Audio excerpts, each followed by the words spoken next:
Outstanding expenses का मतलब और उसका अकाउंटिंग ट्रीटमेंट आइए समझते हैं। So basically expenses incurred during the current accounting period but have not been paid is outstanding expenses.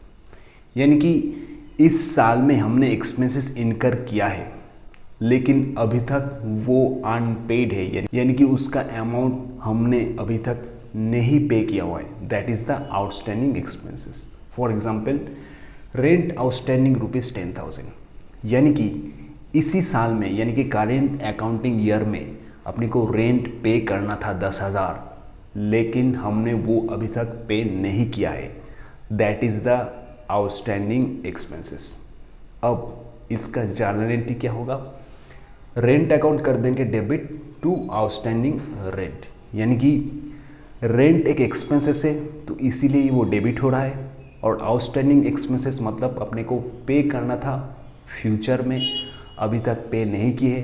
That is the liability. अब अगर लायबिलिटीज इंक्रीज होता है तो वो क्या होगा? क्रेडिट। इसीलिए ही तो टू आउटस्टैंडिंग रेंट यहाँ पे हम लिख रहे हैं। अब जब प्रॉफिट एंड लॉस अकाउंट में रेंट डेबिट करेंगे उसके साथ चुपचाप ₹10,000 जोड़ देंगे, यानी कि आउटस्टैंडिंग एक्सपेंसेस के रूप में। अब देखो जब बैलेंस शीट करेंगे तो कहाँ पे दिखाएंगे? Obviously in case of balance sheet it will be shown as liabilities only, क्योंकि ये तो आउटस्टैंडिंग रेंट है, ये अभी तक हमने पे नहीं किया हुआ है।